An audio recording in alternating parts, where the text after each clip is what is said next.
Welcome to the center of Tashkent. Now, as you can see, there are no tuk-tuks or rickshaws around. It is simply cars everywhere. Okay, I made it halfway, but that's it. I mean, there's no other places to cross. Look behind me. There's nowhere, just road. On this side, also just road.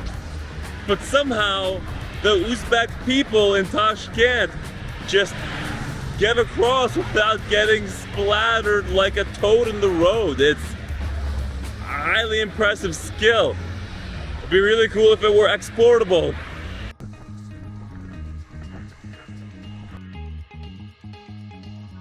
This is a place where somehow people don't get run over. I'm gonna show you some of the places in this central Tashkent area, right smack in the middle of everything.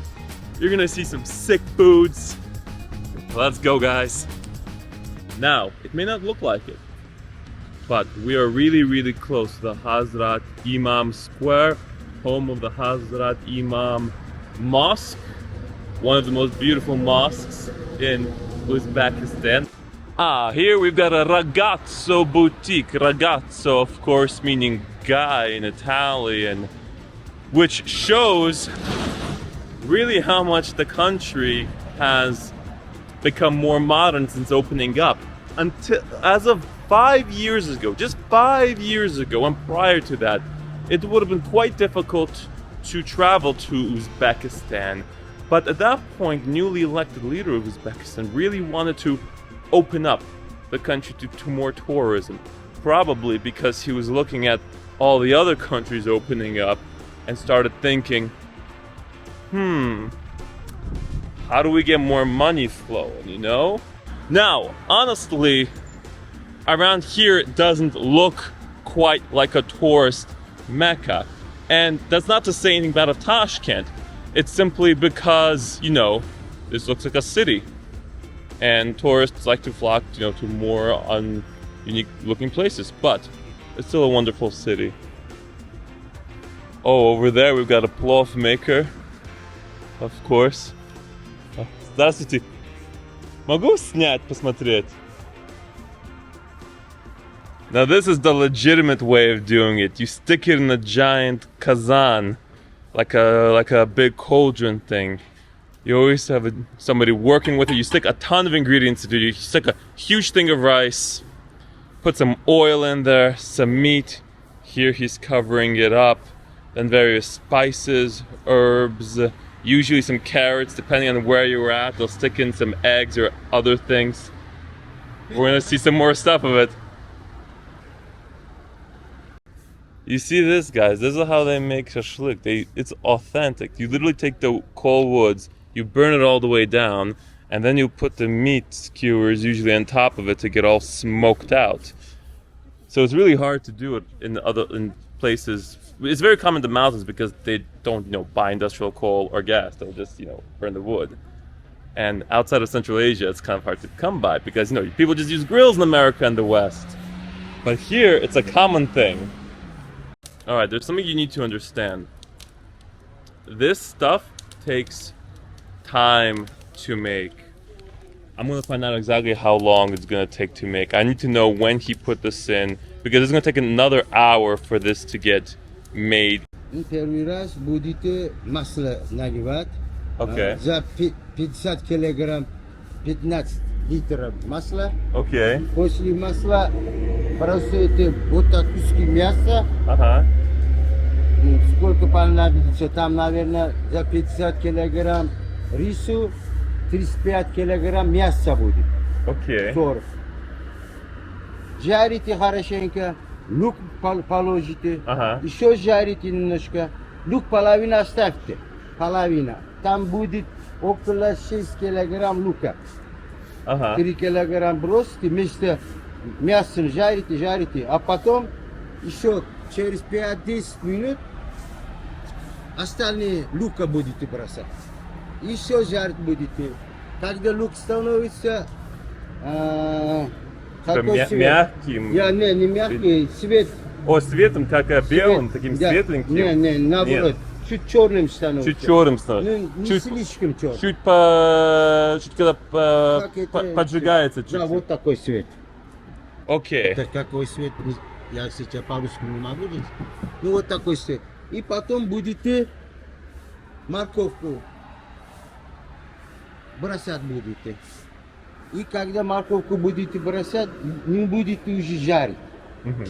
Немножко постоит, где-то минут полтора. И потом начинаете хорошенько жарить. Мгм.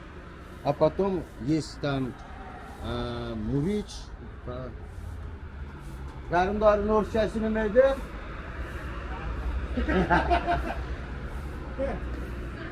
Ну там есть свой приправа. Понял, приправка. Да, есть. Как типа специи, Да, приправки. да. И его будете бросать. Вода наливаете. Литр воды, а? Около 3 литра воды будете вот так наливать. И все. Сверху казана, вот это сверху, что это называется? Тагара. И в конце... Вот поставьте и все. Вот когда он будет мягкий становится, вот это наша морковка. Это морковь? А эти что, зелененькие или это желтенькие? Это картошка? Не картошка, это есть, которые Или это... за искусить.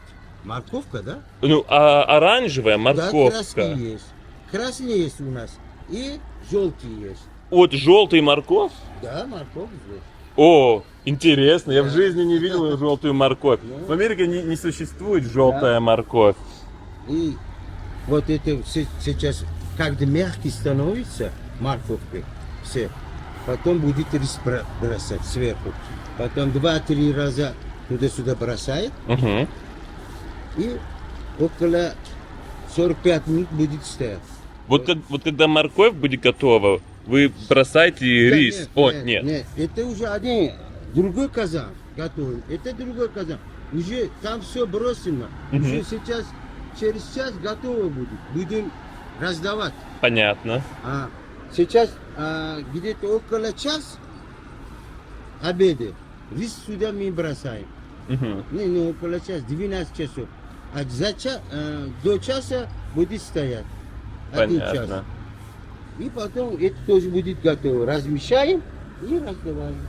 И с начала до конца сколько время занимает? 7 часов начинал. В 7 часов начал? Утром, да. Утром, а сейчас уже 10. 10. Еще часик. Ага. Вот где-то 4 часа, Да, чтобы 4 приготовить. 4,5 часа идет за 50 килограмм готовить. За 50 килограммов Да. плова Да. это занимает где-то 4,5-5 часов, короче. Окей, понятно. Вот так. Как больше встает, так хорошо вкус дает. Потому что ширан уршасинами, да, сладкий не будет. Чем больше стоят. Чем дольше стоит, Да, чем да, сладче да, становится. Да. Когда кушать, приятно будет.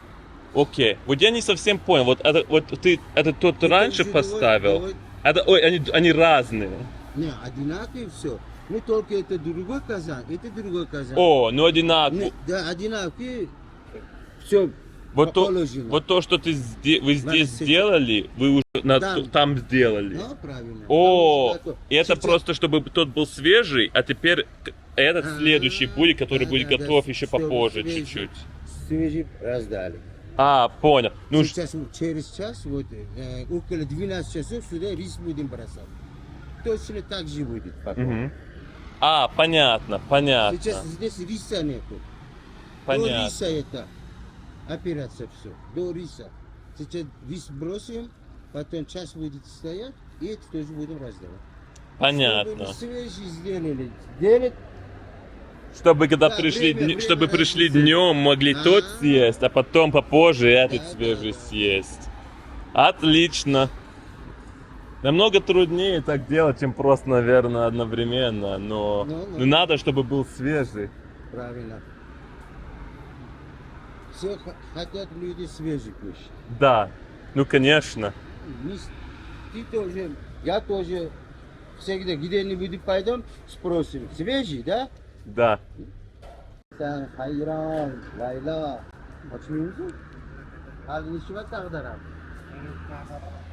Alright, did you get all that, friend? Here's the situation. We've got two different kazans over here, right?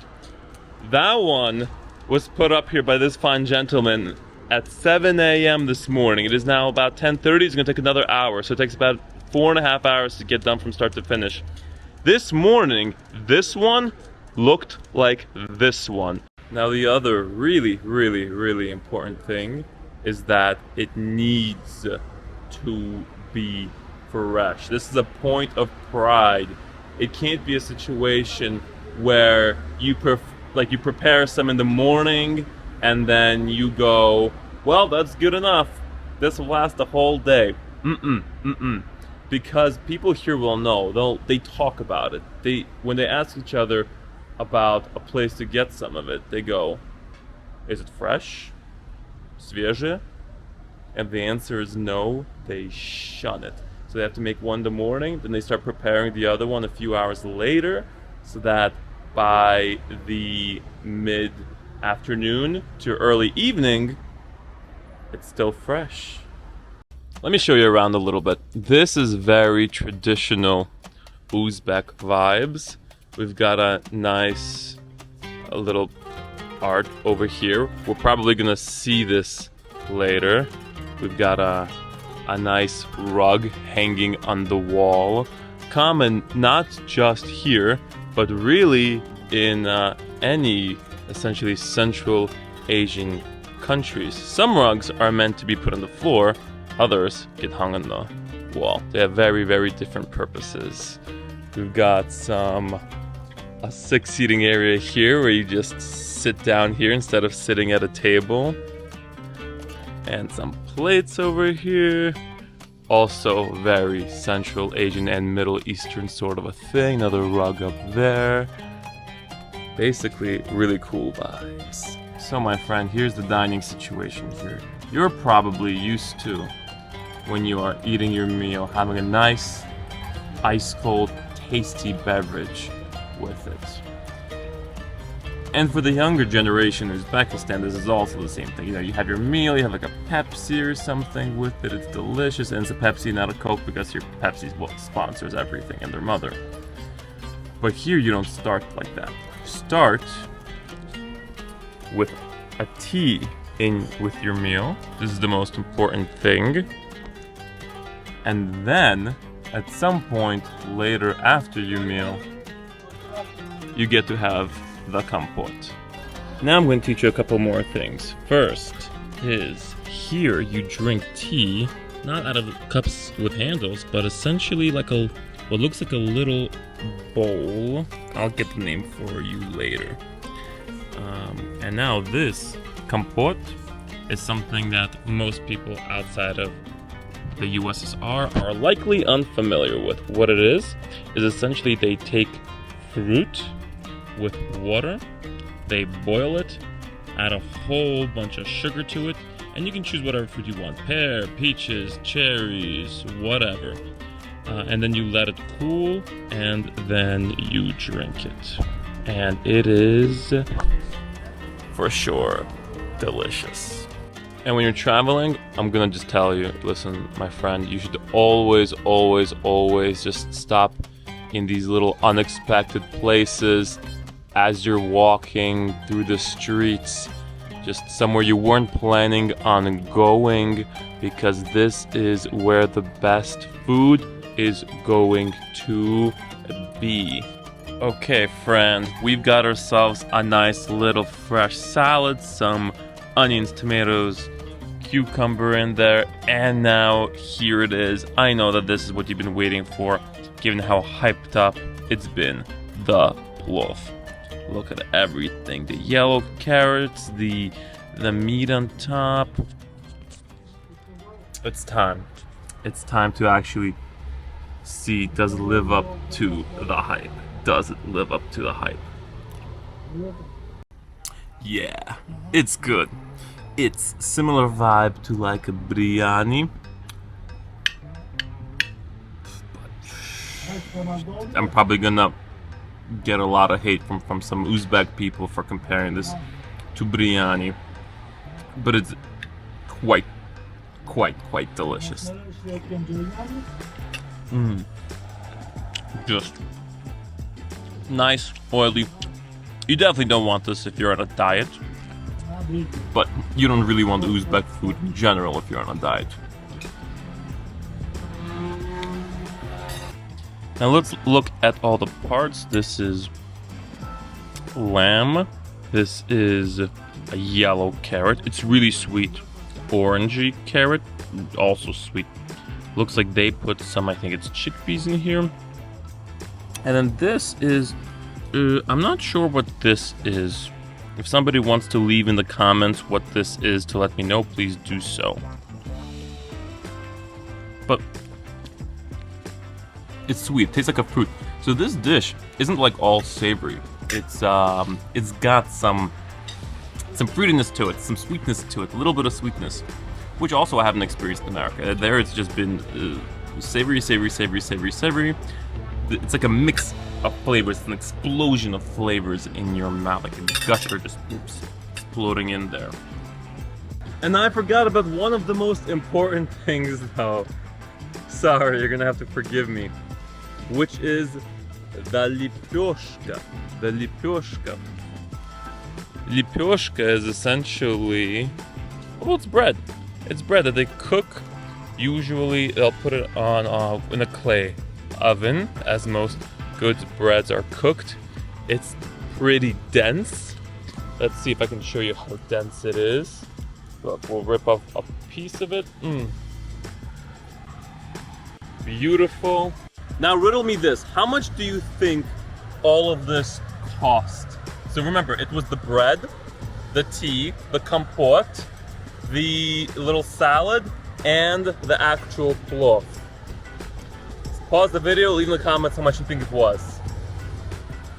Okay, it was 37,000 Uzbek som. That is approximately $3 US. Yeah, everybody who thinks you're too poor to travel, you are not, believe me. You're just traveling to the wrong places.